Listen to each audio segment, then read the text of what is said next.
Alright, so we're going to do a couple things today. I'm going to try to rip the windshield frame off of the Bronco and then put the new one on that actually came with the Bronco. And then after that, I don't know if that's going to happen today, but I want to also put a windshield in that I have, and with a new windshield gasket that I bought as well.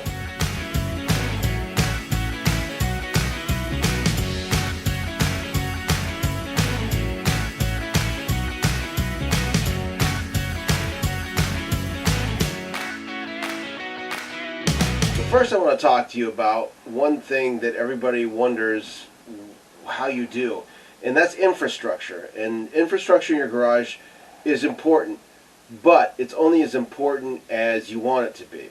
You don't need a bazillion tools. You don't need that specialty tool. It makes things easier, don't get me wrong.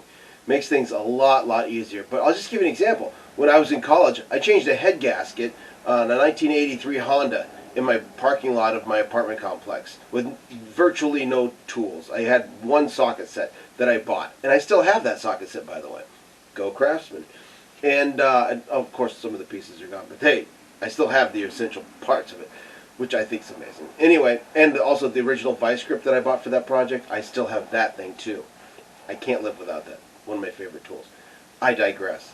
So, infrastructure. What do you really need? Well, things that make it easier for you is a drill to drill things out, obviously.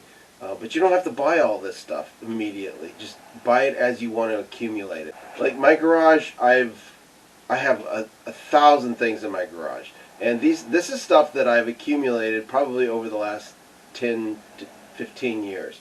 I didn't go out and buy this stuff overnight. It's just as I need it. Oh, that'll make it easier. And let's say you want those really expensive specialty tools. You kind of have to take into account how much you use that tool or how much you're going to use that tool. Like I have a 36 millimeter socket that I bought to disassemble the hub on my 99 Cherokee. How often am I going to use this, I thought? Probably never, just that one time, but I bought it anyway. And you know what? I'm glad I did. It was probably, what, 10 bucks or 8 bucks, whatever it was. And I use it all the time. I can get that hub disassembled in probably less than 10 minutes. And that one thing makes it that much easier to do rather than trying to get a crescent wrench in there or something stupid like that. I don't even think a crescent wrench will fit in there. But just take into account how often you're going to use this tool, and whatever you think you're going to use it twice or 3 times, take that times 10, because I guarantee you, you're probably going to use that more often. So get those specialty tools if you feel like you need them. A lot of times you can go to the AutoZones or the Advanced Auto or O'Reilly's, wherever you want to get your parts from, and they have the loan program. But the thing with the loan program is you have to give them a credit card, and if you don't bring it back, they just keep the money. It's that simple. It's not really a loan problem. You're temporarily buying it, and then you're returning it and getting a full refund. I used that program when I replaced my ball joints on the Cherokee. I've replaced a lot of things on my Cherokee. I think I really have replaced my Cherokee, as much stuff as I put on it. Hopefully that won't be the case with the Bronco. We'll see. I've done one before, and I pretty much replaced the Bronco. But that's the nature of Broncos. And old trucks in general, actually. So as far as infrastructure goes, you don't need a lot of it. Borrow tools from friends. Make sure you watch a lot of YouTube videos to see exactly what it is that you're going to need. And my advice too, as far as watching YouTube videos, maybe watch 1 or 2 from a different person, because different guys have different ways of doing things. Sometimes they're easier, sometimes they're harder, but you can take the 2 and pull the best from the multi-videos that you do watch. I never do that at work. And that's a good way to learn. YouTube is awesome, and that's part of the reason why I try to show people how I do things. Not always the right way, but it's a way. So let's get to work.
too bad.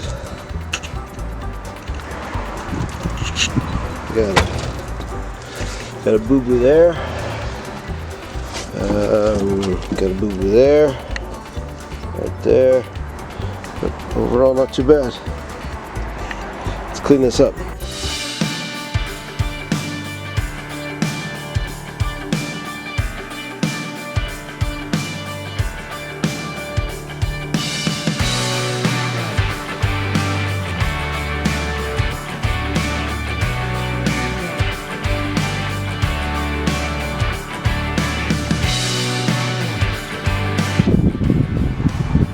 Yeah, I know they're booger welds, but it's a flux welder, so I did the best that I could. That's what they look like before they get all sanded up, but look at that one. That's a lot of, oh boy.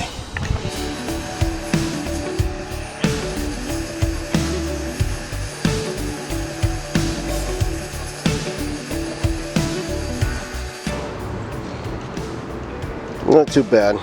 Not completely happy with it, but I'll fill in those little tiny holes with the primer. Yeah. Just gotta attach it. So clean now.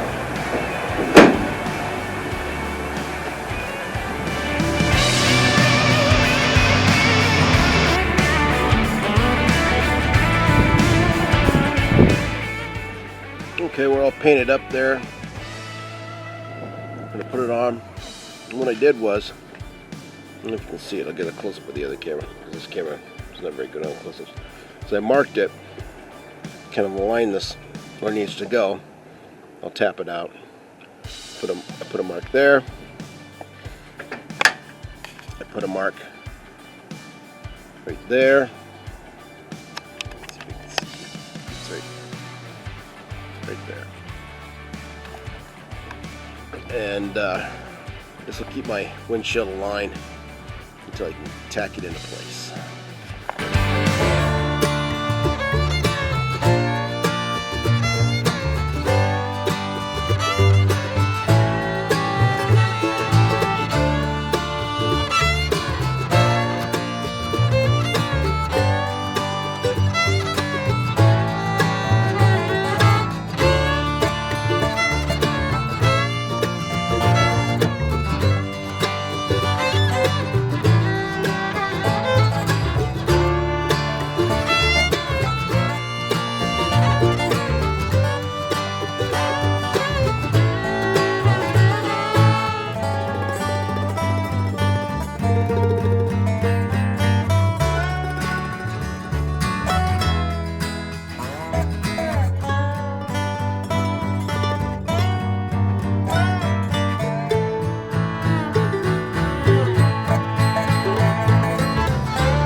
Alright, I'm feeling it a little extra spunky today.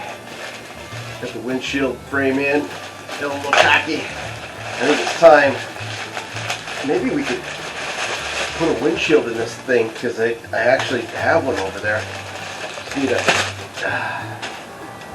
gasket. Oh, look at this. Oh, oh yeah. It's beautiful. Let's do this.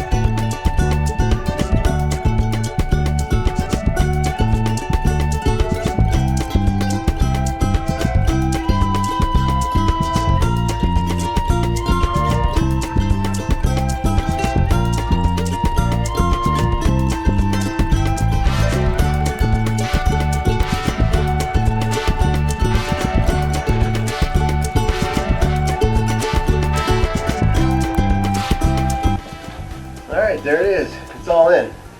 Ta-da!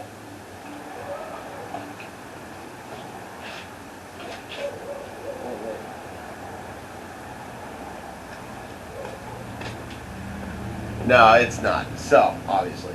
So what I did is when I put it around the glass, for some reason it seemed like it was a little too big. So I fit it in the frame just to make sure that it was okay. I might have an issue with this glass. Maybe that's why I got it so cheap used. I don't know. I wouldn't imagine that it was the same size. But we're going to figure it out.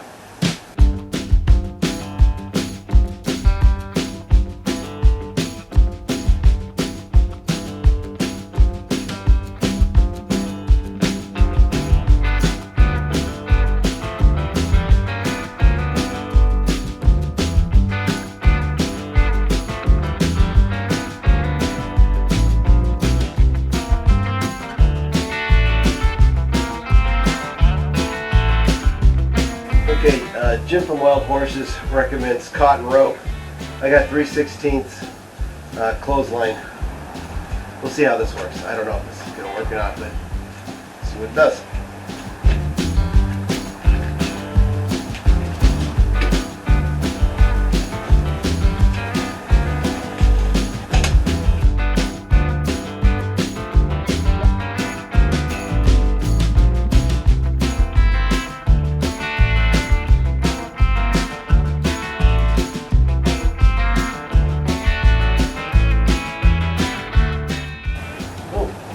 I have an idea. This is a little thing that I have for my screens. You know, put screens in for your windows, screen windows. Lays that rubber in that track. See if this works. Oh my God! Look at that. Oh, ha, ha, ha. Perfect. Perfect.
Here we go.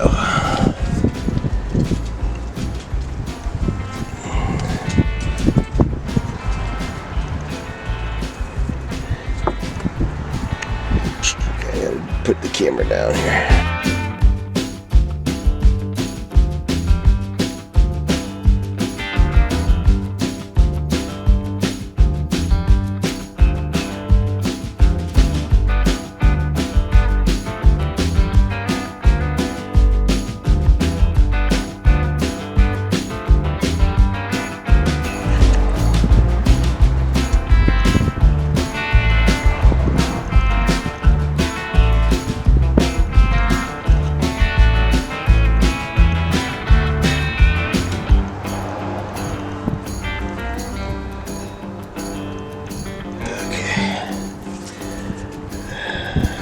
It's tricky. I think I really want two hands to do this. I'm sorry guys, I'm gonna have to shut down for a second, so I don't want to screw this up and do this again.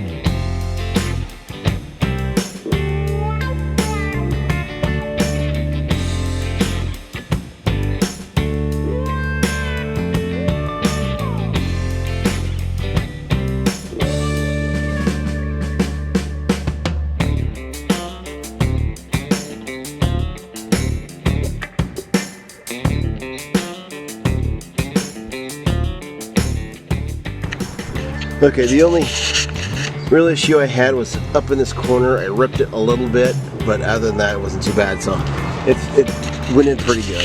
So I can't complain. Looks good, nice and solid. So this windshield's actually pretty old. The tag that was in it was like 1986. So it's probably from an original Bronco, but it's in pretty good shape. It's got a little bit of like delamination happening in the safety layer right there. Also, just from banging around, it's got little small chips in it, but you know, it's okay. I don't mind.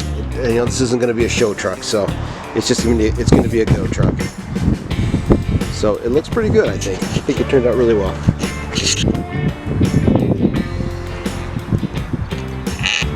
Old battery tray. Ugh. New battery tray.